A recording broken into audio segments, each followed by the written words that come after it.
And that's kind of comes with that hypotonic low muscle tone too.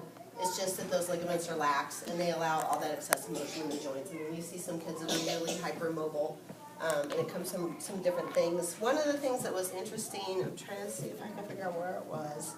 Oh, that I had never heard before, and I don't know if you guys have heard this, which made complete sense when I heard it, was that Down syndrome, people with Down syndrome typically have problems with collagen. Have you guys heard that before? So this makes sense though, because collagen is the major protein that makes up your ligaments, your tendons, your cartilage, your bone. So I had never heard that before. That's this one article, but you know what? It kind of makes sense. And then the one thing it does kind of let me know that the chemical makeup of their muscles really is different.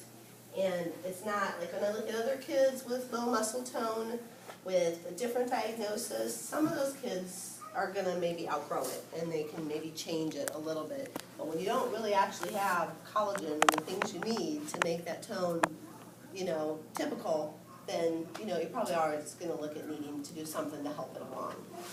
Does that make sense? Does anybody have any questions about any of those terms or anything so far? Okay.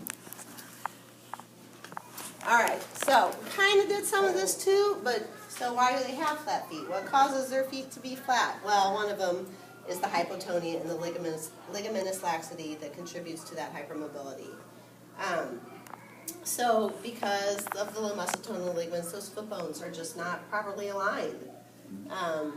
And then they're not aligned for standing and they're not aligned for walking. So without that ligamentous support, that calcaneus, that bone, that's why it tilts inward, because they don't have the ligament structure they need to make it lined up the right way, pretty simply said. And the thing we just talked about, the decreased collagen.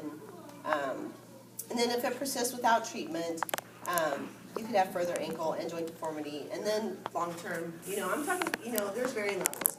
So long-term, you know, pain. People that have knee problems, it goes up to your hips, it goes up to your back, it can go up to anywhere. I mean, your foot is your founding force, you know, and everything builds up after that. And if you don't have, like, the maximum stability starting from there, it's just going to go up the kinetic chain and cause problems as you get older.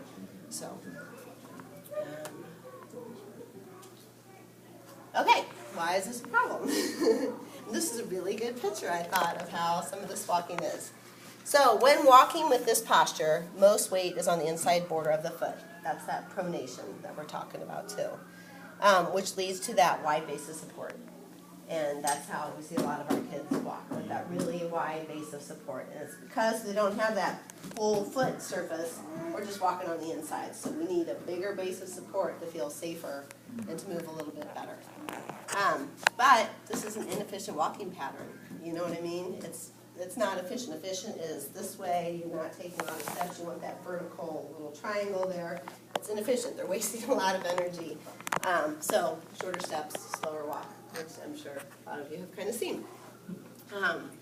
The other thing that's interesting too, so if you don't get that walking pattern where you want it and they're like this, they don't learn to rotate their pelvis. They don't learn this. They don't learn reciprocal. They kind of stay here.